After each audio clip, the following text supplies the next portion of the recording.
Vamos a escuchar lo que va pasando en el mundo religioso y un poco también social en la voz de Agustín Podestá, nuestro columnista especialista en asuntos religiosos. Agus, ¿cómo estás? Cristian te saluda. Hola, bien, ¿ustedes cómo andan? Todo bien, gracias a Dios. Bueno, hay algunas cuestiones para repasar. Hace unos días vos habrás visto que la fraternidad sacerdotal San Pío X, los lefebvrianos, digamos, consagró a 4 nuevos obispos en Suiza, sin autorización del Papa León XIV. La Santa Sede declaró que esto se trató de un cisma y decretó la excomunión de los 6 obispos involucrados y de los fieles que sigan al movimiento ultraconservador. Para arrancar, contanos qué es un cisma y por qué estos 4 obispos fueron ordenados de manera por ahí clandestina, por decirlo de una forma.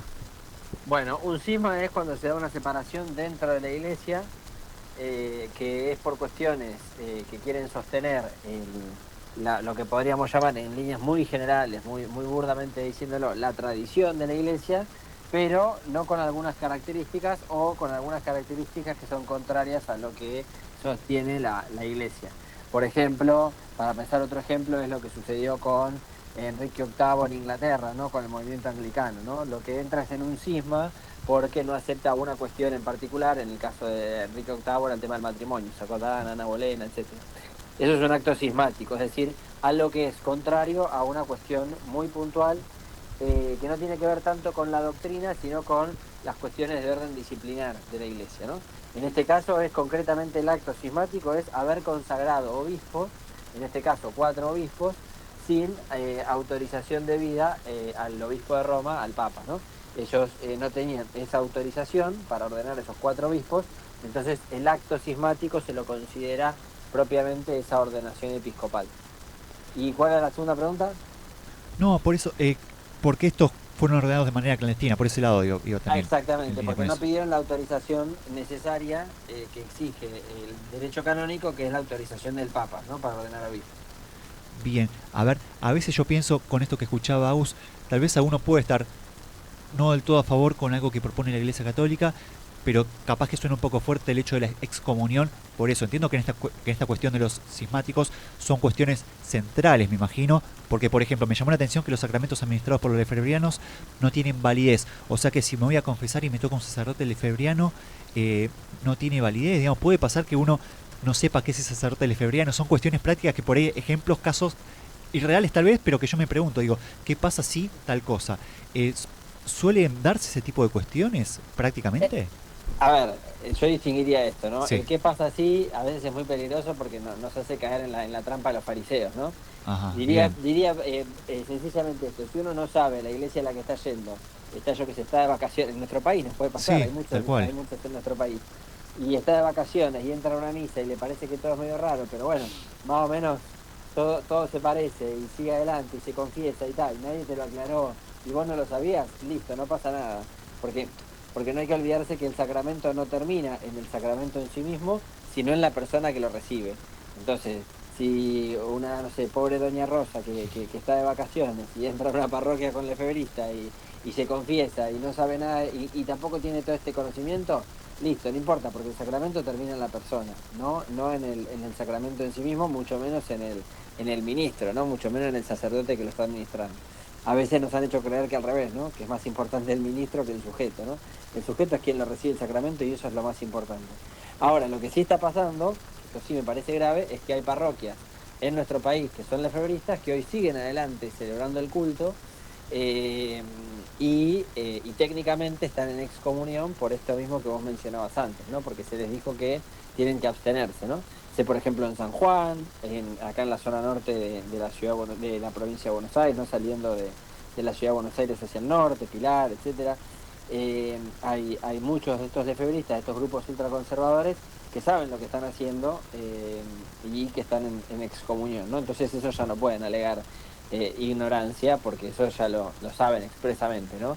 Que están siendo contrarios que están en excomunión, ¿no? Claro, y Agus, perdón, hay tal vez no creo que haya un cartel que diga lefebrista y demás, por ahí las personas suelen saber que es dentro de la iglesia esa iglesia es lefebrista, porque digo, a ver, uno piensa una secta net, dice, bueno, acá esto es una secta, bienvenido pase. Si Sí, no, esas cosas se saben. ¿se No, sabe? esas cosas se saben, esas Ok. cosas se saben. Hay muchos políticos, ¿no? Muy importantes que son conocidos de feveristas y no han salido a aclarar que dejaron de serlo. Sería importante que lo aclaren, ¿no? No sé, pienso por ejemplo en la vicepresidenta, sabemos que ha tenido con mucho contacto con iglesias de febristas y no ha salido a aclarar. De hecho estuvo participando de las de celebraciones y del culto, ahora por lo del 9 de julio, y no lo aclaró. Bueno, tampoco nos vamos a poner de inquisidores, ¿no? Pero sería interesante que por lo menos algunas cuestiones empiecen a blanquear, ¿no? A reconocer y que cada uno se haga cargo de lo que es, deja de hacer, ¿no? Hola, Gusana te saluda, ¿cómo estás? Bien, ¿vos cómo estás? Muy bien. Justo esta semana veía, relacionado con todo esto que vos estás contando, que en las redes sociales muchos sacerdotes o influencers católicos, la gente les preguntaba sobre todas estas cuestiones, sobre los debates que se están dando. Y, por ejemplo, el padre Juan Pi Rossetti, a esa pregunta sobre los debates que se estaban dando, había respondido diciendo la verdad los hará libres, las cosas hay que decir cuáles son, cómo son y por qué son. Hay debates que no son necesarios. Y yo me quedaba pensando en todo esto que se propone por el lado de los lefebristas, ¿no? Y que pareciera como que en muchos casos, por la magnitud que se le da en el presente, como que diera debate a decidir quién tiene razón o no. Y son cosas que ya se han debatido en el pasado, que se han hablado mucho y que pareciera como que en el presente lo que en un momento se dio por verdadero y por bueno, hay lugar a que se lo cuestione y se debata si de verdad lo es o no. ¿Vos cómo lo ves esto? Sí, tal cual. Nosotros con Tommy Berlín y con Marco Sala hicimos un posteo y os invito a ver los comentarios para que vean justamente esto, ¿no? Esto que estás mencionando. O sea, porque además en el posteo lo decimos, ¿no? O sea, oramos para también las personas que hoy dentro de la iglesia tienen sentimientos parecidos, ¿no? Y pareciera que a su juego lo llamamos, porque aparecieron enseguida, ¿no? Como que tiramos la caña y aparecieron, ¿no? Eh, además lo he visto también, sobre todo muchos comunicadores católicos, periodistas que salían a decir, bueno, pero recordemos que el acto cismático concretamente es la ordenación episcopal. Yo estoy de acuerdo con eso desde el derecho canónico. Ahora, como teólogo tengo que advertir algo. Momento, porque esto empieza mucho antes de la ordenación de los obispos o no. Esto empieza con sentimientos, con ideas que ellos mismos dicen, y lo dicen públicamente. Ellos están en contra del Concilio Vaticano II. Entonces no podemos seguir fingiendo demencia, gente. Digo, esta gente es contraria a la doctrina. Entonces entiendo que según derecho canónico el acto concretamente cismático es la ordenación de los obispos. Listo. Pero en realidad la escisión, la división que ellos tienen con la Iglesia Católica es doctrinal, es dogmática, es de carácter dogmático y empieza con su rechazo al Concilio Vaticano II. Muchachos, basta, basta con ustedes. Entiendo que haya muchos dentro de la Iglesia que por tener afinidad a este tipo de movimientos o este tipo de movimientos conservadores en general, sienten la necesidad como de, bueno, en realidad no es lo que quieren hacer, decir, mira, a lo más claro echale agua, ¿no? Creo que hay que cortar por lo sano en algunas cuestiones y que hay que poner los puntos sobre las IES y dar vuelta a la página. Muchachos, a ustedes no les gusta el Vaticano II, chau, hasta luego. Formen su propia iglesia, ¿no? Armen su propia iglesia y ganen las elecciones. Ya está. No hay que darle más vuelta, me parece. Creo que en ese sentido, entre conservadores se limpian, ¿no? Mutuamente, se lavan las manos mutuamente, porque en el fondo tienen sentires parecidos. Creo que hay que ser un poco más... por esto que decís, ¿no? Porque hay que terminar con la hipocresía, hay que dar vuelta a la página e ir a lo urgente, ¿no? A lo verdaderamente importante, a donde verdaderamente Jesús nos llamó, que no es en estas discusiones, sino que es la atención a los más necesitados. Listo, chau, hasta luego, muchachos, anda máquina, nadie te detiene, ¿no? Creo que hay que ser un poco menos hipócrita. Agus, ¿qué puedes decirnos del clásico Te Deum que se ha vivido el pasado 9 de julio? Bueno, lo mismo decía. ¿Qué decir? ¿Qué decir? Creo que yo la homilía la escuché en vivo por la tele, me pareció brillante y creo que pasa lo mismo de siempre, ¿no? Creo que hay intereses políticos, que también tiene que ver con esto de los febristas, en el fondo está todo conectado, ¿no? Creo que hay intereses políticos, económicos, que operan, ¿no? Que operan y operan muy fuerte. Y lo vemos en periodistas no nefastos como los que hemos visto o comentarios nefastos como los que hemos visto. Creo que el mensaje es contundente y que es lo que decía recién, que es a donde Jesús nos llama, ¿no? También escuchaba las arengas de otras confesiones religiosas que hablaron ese día y daban vergüenza, ¿no?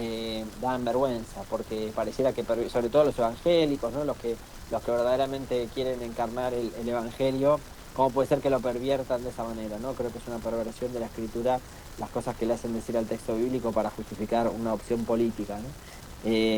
Creo que García Cuerva nos llama, como el Evangelio, a estar con los que más sufren, ¿no? No importa quién, no importa qué partido político.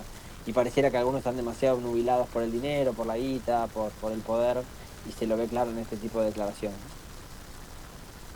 Bueno, contundente, recomendamos escuchar la homilía de Jorge Ignacio García Cuerva ahí en el TDU, que tiene cosas para rescatar. La verdad que es una persona que, de lo personal, yo creo que siempre habla muy bien, que tiene un estilo, por ahí a diferencia tal vez lo que piensan otros y lo que lo cuestionaron o lo palearon esta semana, para mí es una persona que habla muy bien, que no es aburrida y que tiene un estilo muy práctico y que vale la pena escuchar, creo yo, porque No, me claro, parece el un buen problema, pastor. hay que preguntarse, ¿el problema es lo que dice o que lo diga, no? Sí. Parecía que el problema es que lo diga, no lo que dice, ¿no? O sea, todos se agarran con el hecho de lo que está diciendo, pero no el contenido, ¿no? Porque el contenido es contundente, ¿no? Atender a los más a los discapacitados, a los más necesitados, a los vulnerables, a los enfermos. Bueno, eso, hermano, no te puede molestar, digamos. Si te molesta es porque algo tendrás Algo que falla, hacer, ¿no? claro, sí, totalmente. Bueno, Agus, muchas gracias por este contacto con Yo Quiero Verte. Estamos en contacto y buen fin de semana. Igualmente para ustedes, hasta luego. Abrazo grande.